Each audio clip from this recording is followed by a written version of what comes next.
Hello, good morning to all of you. Today I am here to discuss about FYBSc paper second modern physics.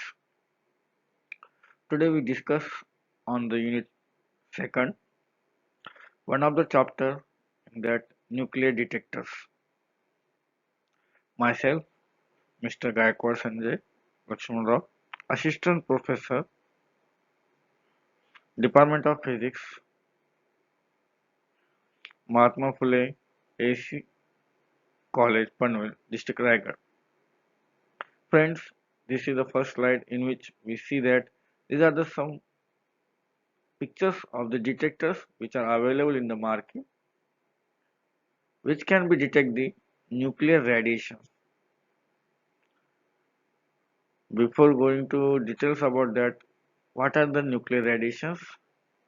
Due to the unstable of the nucleus, there is some radiation emitted from the nucleus just like alpha, beta, gamma, and these are the very high energetic particles, and it passes through the body and it's harmful for the human body or nature also. To find the or to identify or detect this nuclear radiation, we want to know the devices that can detect that radiation. And therefore, we study today nuclear detectors. There are the various types of nuclear detectors which are based on the which principle. Means we want to study the principle behind the detectors, working of the detectors, and application of detectors. From this topic, nuclear detectors, we study about the interaction between the particles and the matter. Second thing, we study the various types of detectors like ionization chamber, proportional counter, Geiger-Müller counter. From this topic, we get the outcomes as a what are the principle and working of the nuclear detectors. Also, we study the which detector is used for the identification of which particles, or you can say that radiation. Means we can find the application of different nuclear detectors. First article, according to that, between the particles and matter. There are two cases in the interaction between the particles and matter. When a collimated beam of a monoelectric particle passes through the matter, particle involved in a many interactions with the matter. Every time it loses a fraction of energy, it also suffers a small angle of scattering. What is this? When the particle is passing through the medium, high energy particle just like alpha, beta, gamma, which passes through the matter, it interacts with the matter and it loses its energy also. After some times, it stops to penetrate in the material. And this figure shows that therefore Nx is the number of particles transmitted, Nx is the number of particles transmitted and X is the absorbing matter thickness where the number of particles absorb. This the range is the one of the property of the material which is important one. Integration. Here we are taking the differentiation of this, and after that we are taking and solving this. Simplify. We say that this is equal to V0 cube is equal to R. How we can get this? By substituting the value of V0 by initial condition V0 is equal to V0 to V is equal to 0. At final state it is 0. It is not O, it is 0. mv square dv is equal to, and r is from x equal to 0 to x equal to r. Therefore, it is at initial it is 0 to r. Integration, taking integration and simplify, we get the v0 cube is directly equal to r. This equation 3 shows as a Geiger rule. Geiger is the one of the scientists which detect the Geiger-Müller detector, and therefore the equation is known as the Geiger rule. And this is applicable for the all heavy and light particles for any material and medium. Second, there are the we already discussed with that there are different types of interaction. There is a second type of interaction where the when a collimated beam of a monoenergetic particle passes through the matter in such a way that particles of the incident beam is unharmed in the absorbing matter or totally removed from the beam in a contraspotic event. Tetrascopic event. For the easily transmitted material dx, the number of particles undergoing the interaction is proportional to the number of incident particles. In this, what happens? The particle loses its number because rate of disintegration is directly proportional to the number of particles present initially, and it depends on the absorption coefficient of the material. That is, we can say that dn by dx is nothing but minus mu n of x. N of x equal to mu n0 e raised to minus mu x, where mu is the absorption coefficient, and the number of transmitted particles n of x decreases exponentially with absorbing thickness. See that at initially the number of particles are maximum, but after passing through the material, it loses to the maximum, and it depends on the absorption coefficient of the material without loss of energy. There is another interaction, or you can say that Brewster-Lung in terms derived from the Bremson to break strong lung radiation. Breaking radiation is electromagnetic radiation produced by the acceleration of charged particles when deflected by the other charged particle. Generally, what happens when one of the particles is passing through the nucleus, it loses its energy and interact with the different velocity. See that there is the electron passing through the one of the nucleus. Its energy is decreases by some energy, or it can be radiate some of the energy. See that breaking radiation means it loses its energy, and therefore its energy changes, and therefore electron has changes with its energy, therefore it loses its energy, it changes with a different velocity v2. Initially electron has the velocity v1, energy e1, but when it interacts with the another nucleus, it loses its energy, and therefore its velocity also changes and its energy also changes. This process is known as the Bremsstrahlung process. Bremsstrahlung is term derived from the Latin word bremson to break, and Strahlung means radiation. There are the different types of detectors. Detectors are nothing but it is used to detect and record the number of subatomic particles emitted in different experiments. Generally, what happens when nucleus is unstable or sometimes there is an interaction occurs and it radiates some energy, just like in nuclear reactions.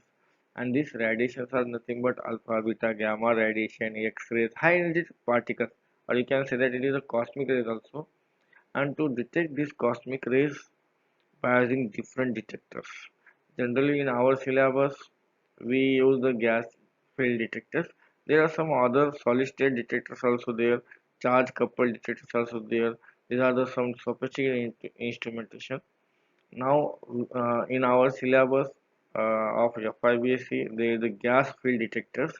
One of the type is the ionization chamber, second is the proportional counter, third one is GM counter.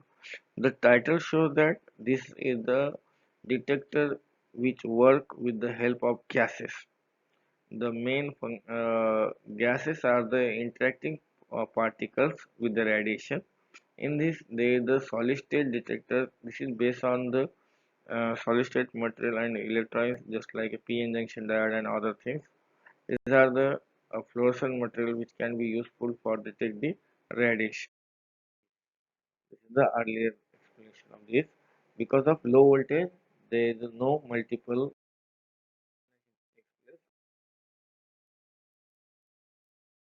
ionization chamber because it will not produces increasing the ion phase due to the gas amplification because of low voltage. The application of the ionization chamber or detector, it is used in the nuclear industry. It is used in the smoke detector, medical physics, radiotherapy. There is a wide application of this detector. how the particles interact with this, and uh, positive ions move toward the cathode and negative ions move towards the anode, and therefore we get the current, and this takes place. Proportional counter. Another counter is the proportional counter, in which same they the this is the anode which is connected to the positive terminal of the battery, and see that this is positive terminal, and negative terminal is connected to the cathode. This is the outer cylinder wall, and this is the microwave window, microwave. Ionization radiation enters in the material and it ionizes the gas particles, and this is developed by the scientist John Simpson in 1940. It is based on the again and ionization principle. What happened actually here? See that radiation incident at the anode. But what is the construction of the gas here?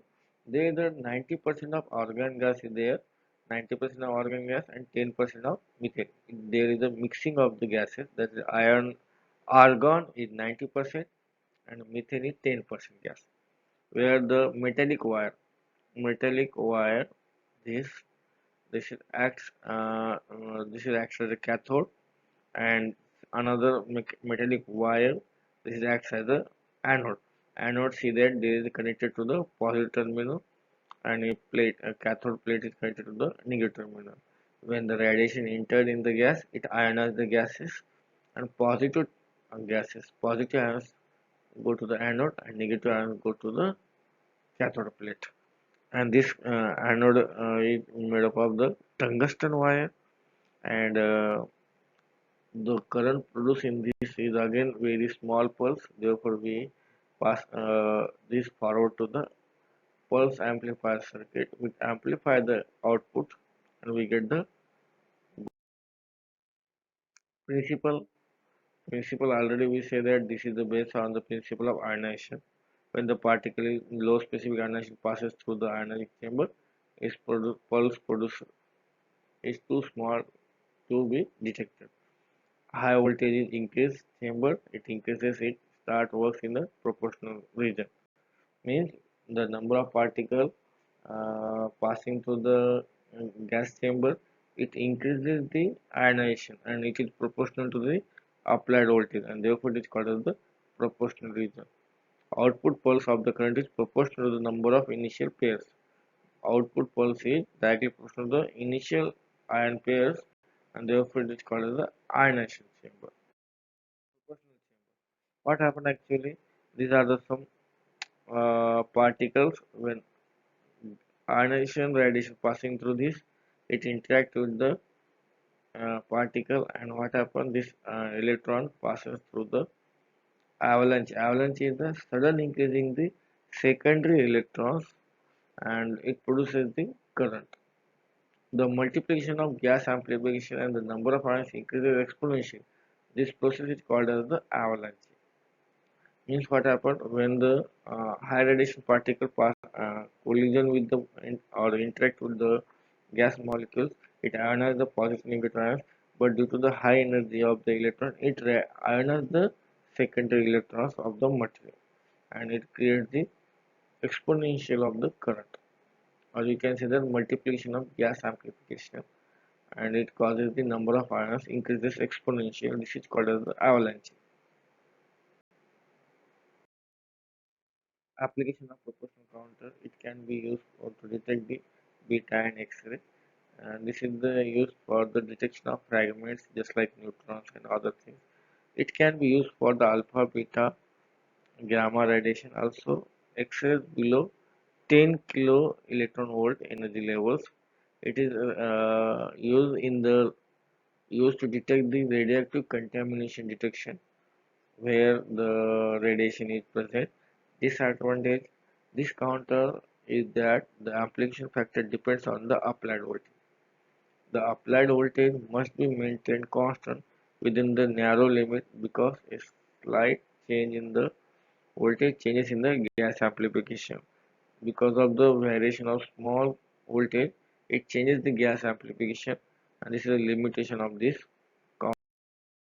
This is a very important detector, or you can say that counter, that is Geiger-Müller counter. This is very important detector. Generally, many competitive exam, it is asked in the exam. You can say that it is very important Geiger-Müller counter. The same diagram is there.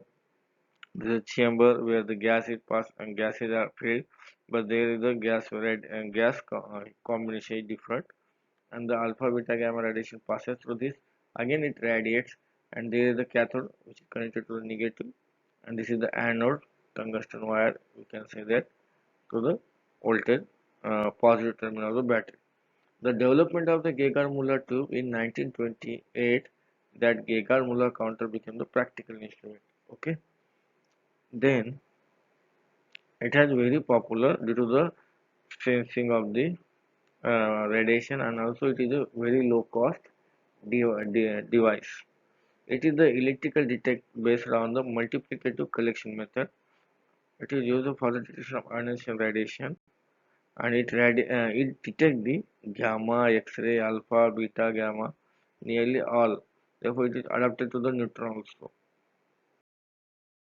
This is the fundamental diagram, just like the gas filled in the chamber, and this chamber with low pressure, that nearly zero point 0.1 atmospheric pressure inert gases filled, and the tube vary from 1 to 100 centimeter. This tube has the length of 1 to 100 centimeter, and the diameter of this tube is 0.3 to 10 centimeter in diameter, and there is the anode which is connected to the positive terminal, and this is a cathode. Cathode is connected to the negative terminal of the particle.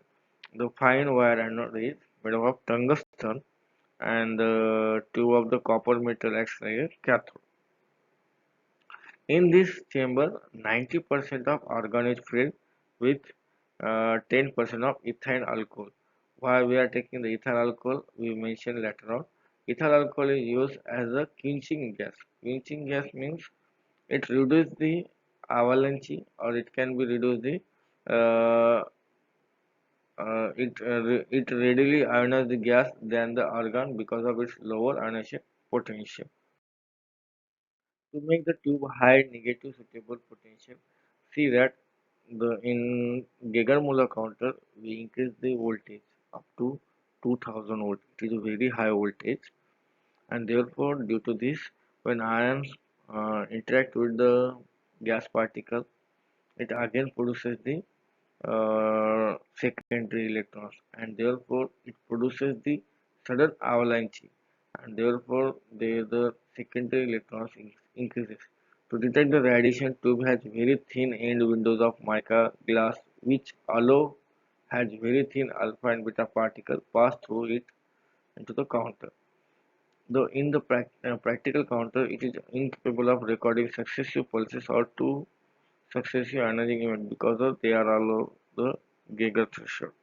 Generally, what happens when the alpha, beta, gamma particle passes through the gas ions, due to the high energy and high voltage, the electron or positive negative ions, electrons increases the number of electron increases the secondary electrons, and therefore the avalanche takes place. Therefore, there is the dead time. These are the characteristics of the Geiger-Müller counter. The time length for which counter cannot record the pulse is called as dead time. Because of the avalanche, for some time the device is going to die, just like dead time, in which we cannot record the readings. Recovery time, the time lag for which counter returns its initial value and note the next pulse, is known as the recovery time. How fast the device is start the work, and therefore this is the some application of detector. This is Geiger-Müller counter detect the alpha, beta, gamma particles, X-ray. It detect the radioactive rocks, minerals of the materials in the course of mineral prospectors or mineral collector, to check for the environmental level of radioactivity, for fire and police first responder of analysis for making initial determination of radiation risk. Is the Geiger-Müller counter. It is a very now I acknowledge myself to the I am very thankful to the principal J. Thakur sir, under whose motivation we try to develop this ICT teaching tool, and my colleagues Dr. Paresh Gaikar and Ms. Ankita Angre, who's helped me a lot for prepare this presentation and this topic. I'm here thanks to all, and I use the study material as a references, textbook of FIBSC, and some diagrams and other things take from the internet. Thank you.